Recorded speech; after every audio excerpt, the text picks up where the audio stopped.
Ducks taking on the Team Good Guys, and we're gonna go ahead and get ready for an exciting conclusion as we are in game number 5. Where are we going? Which battleground will end this series? We're gonna find out right now. It's gonna be Cursed Hollow, the Playing Ducks heading here. It's a cool map to end the series, and it's the 4th map pick for the Ducks now.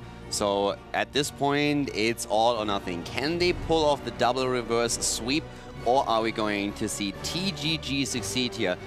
And I feel it all comes down to the draft here, because as the Playing Ducks play better, it seems that the Good Guys are starting to slightly tilt here, and they need to just use those few minutes that we just had to take a bit of a breather, focus on the next game and say, guys, we have this. We took 2 games of Dignitas. We looked strong in the first 2 maps. Let's make this one count. Calm yourself and find your zen. The good news is for Team Good Guys, this is a battleground they started to have a real major fight against Dignitas yesterday, Cursed Hollow. It's where they pulled out the Illidan, Oriole Tassadar, and went into the Stitches and the Lunara. Now, Playing Ducks, they seem to have sniffed out a strategy here. They're willing to ban out the Illidan. Will they do so in game number 5? The answer is looking like it's going to be a yes. Yeah, I called for it in the first game, I called for it after the second game. Finally, we're having it happen on the Sky Temple and now on Cursed Hollow. Illidan both times banned out, and for very good reason. So now the question is, how do the Good Guys react to it? We have them starting with the Oriole again. Don't mind that in the slightest. I think still on the last map, even though it didn't work out, with a few talent adjustments and a few different decisions, especially around that boss. We could have seen the Good Guys do better than they did, but they have to fight in a very uncomfortable position now. They just lost 2 games in a row. The Ducks are back. They have all the momentum in the world. They are hungry for that victory here. So let's see what the Ducks can pull off. They have some fantastic players, and they showed that in the last 2 games. So Caldor, you're hoping that Team Good Guys take all the throws out of their game plan here. You want them to be in a scenario where they're making good plays. Yeah, basically, yeah. Okay, cool. Just wanted to make sure. They looked great on the first and the second map. Even on the third one, they had some really cool moments that I very much enjoyed. But the last map was very reminiscent, not quite as bad, but it was very reminiscent of the last map they played against Team Liquid when they got completely stomped. So they didn't get a single kill, 12 kills on the opponent's side, and they made just a few mistakes that shouldn't have happened. And to me, that just said, we are slightly tilted.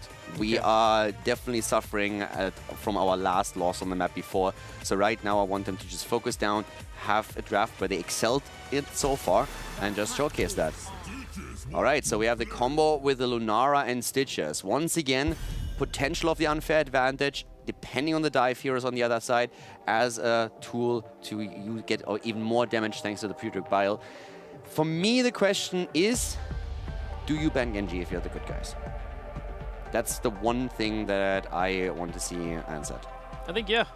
Ban out the Genji, don't allow Freddy to come up here. Be okay with the Anubrak coming out. You can deal with it pretty efficiently. Here's a second. 2 bans that I'm looking for. Either Genji, I would actually say that they banned the Malthael, but apparently the Ducks have absolutely no intention of playing him. They are even thinking about banning him out. Did not expect that. Well, they're running the Dahaka. They Yeah. wanting to have a lane there where they can actually handle it pretty well and have the Dahaka be effective. So if you run the Dahaka and you want to include the Malthael as well, it means you are playing with 3 melees, and they are apparently not willing to do that. On this map, I think he even gets a bit more value just because of that boss control. True. But I actually believe having the Malthael out of the equation is good for the Good Guys. They've been struck. They lost both of the games. How many games did the Playing Ducks actually play Malthael? They lost 2 games where Malthael was played by the Playing Ducks, namely Sky Temple and Tomb. They've played 3 Malthaels. Yeah. First one was on Towers of Doom. Yeah, the first one was the Towers and the fight. Sky Temple was Malthael being in the rotations. So, and I think Malthael had a huge impact on both of the maps in the team fights, especially around the boss area. It's perfect for Malthael, and also the turning point that we saw on Tomb with the Spider Queen. So I like that for them. Genji, as we said, banned out. So as Malthael is already taken away, they have only 1 hero to worry about, since they as a team are very willing to let the Anubara go through. You know what's bonkers to me? Abathur's been left up on Cursed Hollow all the way down here to the 3rd and 4th rotation. That's a really good point. That is bonkers. That is actually insane to me. And I know we're getting a drafting, and kind of when you have a best-of-5 series, this meta develops, that starts to move forward.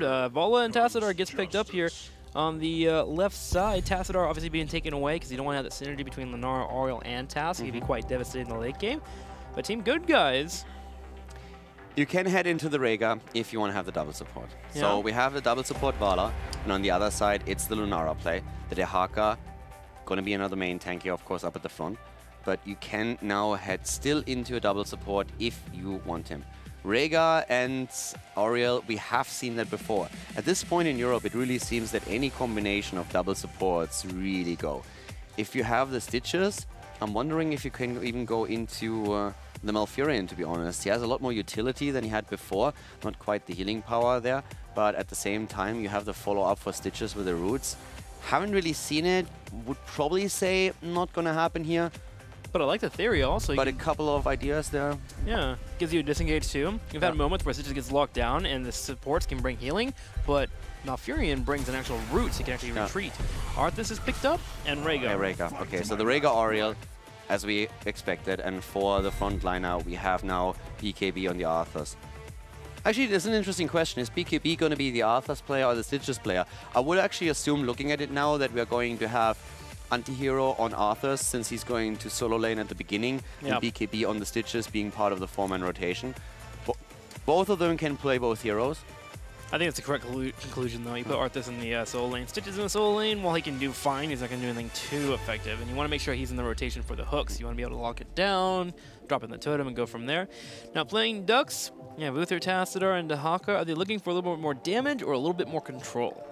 They look for a main tank. Yeah, the control looking great here. And I'm actually really thinking about who's that's going to be. I'm feeling I'm slipping. Yeah, Anoop. It's weird that he's available and down this far here. If Anoop is not going to be taken here, this is going to be the first time in HGC Europe that Anoop doesn't make it into the draft. And yes, it's the first time. Uther at this point is the only hero that has 100% participation rate. Anoop has just fallen to 98% or something. All right. No Anoop. No Anoop. That is insane. Anoop, man.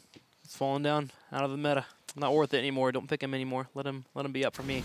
So Team Good Guys and the Playing Ducks. Coming down to game number 5. Team Good Guys have gotten the Lunara back, which Raid Boss has been doing an exceptional job on top of. Arthas can come in there and be that nuisance in the front line.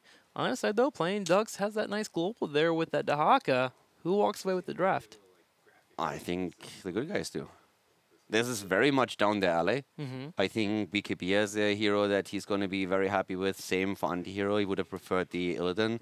But the globe, there's two aspects to what the Ducks have now. They have the global, as you said, so that's one. And the Illidan can, sorry, the Tyrael can be very much a hit or miss.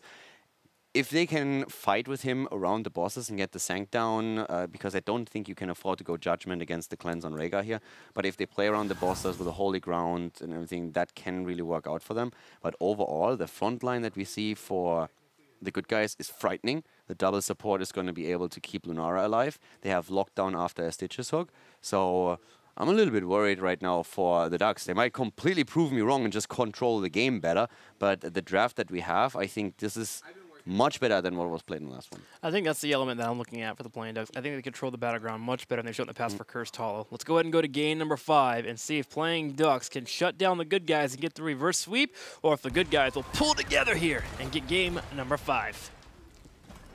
Game number 5, and this is going to be a tall order for the Good Guys. The Ducks with the momentum, winning 2 games in a row, forcing the 5th game and aiming for the reverse sweep. With Sport Billy on Tassadar, Wolf Joe on Uther, Chris on Vala, Nanda on the Tyrael, and Eternal on Dehaka. On the right side, in the red, Antihero will be playing the Stitches, actually. Raid Boss on Lunara, Kronaz on Auriel, Zay on Rhaegar, and BKB on Arthas. All right, we have him on Arthas, and Anti is going to look for the hooks.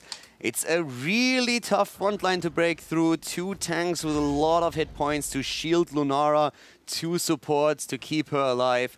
And let's find out if that's going to work out for them, or if in the end the Ducks are walking away with a victory. With a great series so far, and the conclusion is going to happen on Cursed Hollow.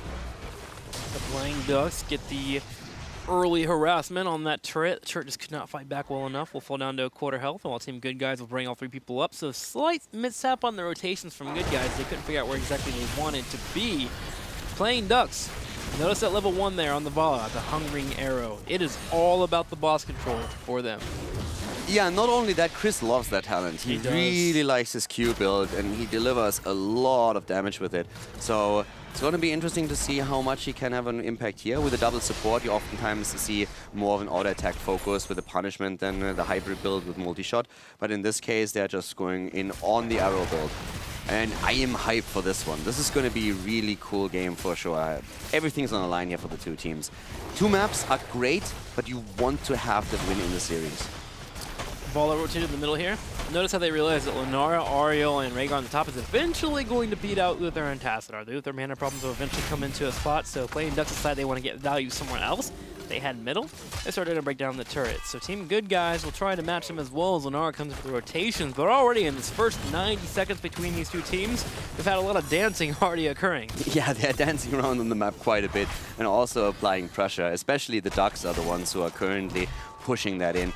BKB has a lane down to the bottom. Chris is now even moving over and is going to get a few free shots in there. But BKB is not threatened just yet. Uther was a little bit too late in that rotation to get the stun in. Unlikely that they would have gotten the kill against Arthurs, but still. This is all, of course, at this point about the camps. And we already have the one to the bottom right taken. The Good Guys are, of course, attempting to time it with the tribute that is going to spawn soon.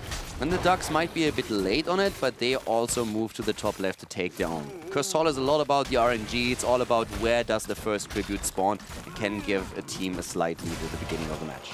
Being a bit late doesn't really phase the playing Ducks here, and they're able to finish it up just in time, get those Giants pushing in. They elected pushing that bottom, allowed that Haka to have an advantage to get the essence being built out. Zarthus was actually doing a really good job of controlling that lane so far. So playing Ducks will now have to rotate to the bottom as the curse will be spawning in their favor. They'll be able to defend against Team Good Guys in their push. Yeah, so the Ducks will have a decent position there, but already up at the top, the double support and the Lunara play. So the Good Guys aren't even attempting to do anything here. They're just saying, guys, we can't do that anyways. Let's go to the top, take the towers down, and make sure that we are pushing the siege camp. That's all that we can do for now.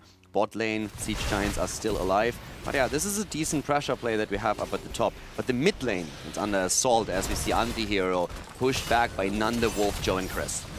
It's all a race here to the later stages of the talent. Level 7, level 10 here. Try to get there as quickly as you can. Anti-Hero trying to keep Tyrael back here so the flank won't come in at the top. As Team Good Guys finally breaking through that front wall. Detainment strike after detainment strike. Also known as the get the hell out of my lane skill. That is a new phrase for me, but hey, I'm going to start saying that every time I use that ribbon. Yeah. Just drop it in, man. So what do you do? I like to yell flick when I use it. Flick? I'm like, flick. What? It's simple, it's easy, it makes sense. You're flicking a ribbon. Have you never flicked a ribbon? Yeah, but that's really not what... Your phrase has too many syllables. Mine has one. Therefore, I win. Well, my phrase usually goes GTFO, so... Fair enough. Everyone's coming down here to the bottom right. This is going to be a fight over the tribute, but Rhaegar's already set up. Can we get the delay? They get it. The arrow just narrowly dodges Zay. Yeah, no RNG for him. Was also a bit too slow. But he has the repeating arrow now on 7, so he will continue a stacking process. There were not really a whole lot of fights, and as long as the Good Guys don't give the opportunity to Vala to get the stack going, they're just delaying the power spike a bit.